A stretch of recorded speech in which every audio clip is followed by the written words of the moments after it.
நம்ம அகங்காரம்ன்றதுல இருந்தோம், நான் அறிவுன்றதுல இருந்தோம், நமது ஆசை என்ற இடத்துல இருந்து செயல்படாமல் நாம் நம்மளோட கடவுள் மையத்திலேருந்து செயல்படுறது எப்படின்றதை இந்த வீடியோவில் பார்க்கலாம்.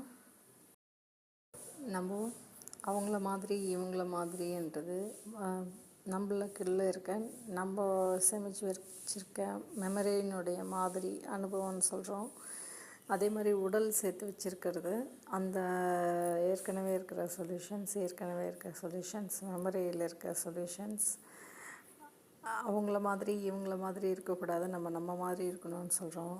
அந்த நம்மள மாதிரியும் நம்ம எப்படி இருக்கணும்னா, நம்ம இந்த ப்ரெசண்ட்டில் இருக்கிற இடத்துல இருந்து இருக்கணும். இதுதான் நம்ம சுபாவம், நம்ம இயல்பான நாம்.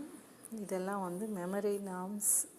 உடல் அளவில் மெமரி இருக்கிறது, மனதளவில் மெமரி இருக்கிறது. இந்த நாம்ன்றது பழைய மெமரியிலேருந்து வேலை செய்கிறது, பழக்கத்திலேருந்து வேலை செய்கிறது, ரிஃப்ளெக்ஸ்லேருந்து வேலை செய்யுது. நம்ம க்ரியேட்டிவிட்டிக்கு இடம் கொடுக்கணுன்னா நம்ம இங்கேருந்து வேலை செய்யணும். இதிலேருந்து வேலை செஞ்சோன்னா நம்ம பழைய மெமரிஸ்லேருந்து அனுபவங்கள்லேருந்து பல உணர்ச்சிகள் வரும்ன்றது நமக்கு புரியும். பல உணர்ச்சிகள் வரும்போது ரிப்பிட்டேஷன் தான் நடக்கும்ன்றது நமக்கு புரியும். நமக்கு க்ரியேட்டிவிட்டி வேணுன்றப்போ நம்ம இங்கேருந்தெல்லாம் விட்டுட்டு நம்ம இங்கேருந்து செயல்பட ஆரம்பிக்கணும். க்ரியேட்டிவிட்டி வரும். இங்கே பயம் வரும், இல்லைன்னா பலவித உணர்ச்சிகள் வரும், வீரம் வரும், அந்த மாதிரி வரும், சோகம் வரும், கவலை வரும். அதுக்கான சோர்ஸ் எல்லாம் இங்கே தான் இருக்குது. இதை தாண்டி இங்கே போயிட்டோன்னா கற்பனை வலைக்கான இடம் இல்லை. கற்பனைன்றது நம்ம முன்னாடி இருந்த விஷயங்கள்லேருந்து வர்றது.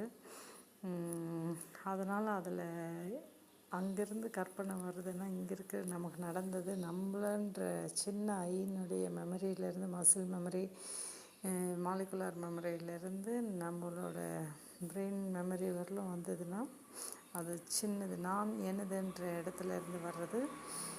அதிலேருந்து வெளிவந்து சிங்குலாரிட்டி, இங்கெல்லாம் டுயாலிட்டி, இங்கே சிங்குலாரிட்டி கூட இணைஞ்சிருக்கிறோன்னு சொல்கிறோம். யூனிவர்ஸனோட மையத்து கூட நம்ம உற்பத்தியான இடத்து கூட இணைஞ்சிருக்கோம். இந்த இடத்துல இருந்து நம்ம வெளிப்பட்டு அதுக்கான செயல் செஞ்சோன்னா, அந்த எண்ணம் அந்த செயல் செஞ்சோன்னா க்ரியேட்டிவாக விஸ்டம் ஃப்ளோவாக இருக்கும். இது நமக்கு நல்லதாக இருக்கும், இப்போதைக்கு மட்டும் நல்லதாக இருக்கும். இங்கேருந்து செய்கிற விஷயம் இன்னும் கொஞ்சம் காலத்துக்கு நல்லதாக இருக்கும். நம்ம சுற்றி இருக்கிறவங்களுக்கு மட்டும் நல்லதாக இருக்கும், மற்றவங்களுக்கு தீயதாக இருக்கும். ஆனால் இங்கேருந்து நம்ம செய்கிற ஒரு விஷயம் நமக்கு எப்பொழுதுக்கும் நல்லது. நமக்கு எப்பொழுதும் நல்லதுன்னா அது அடுத்தவங்களுக்கும் நல்லதுன்றது அர்த்தம். இது உங்களுக்கு புரியும் நம்புகிறேன். நன்றி.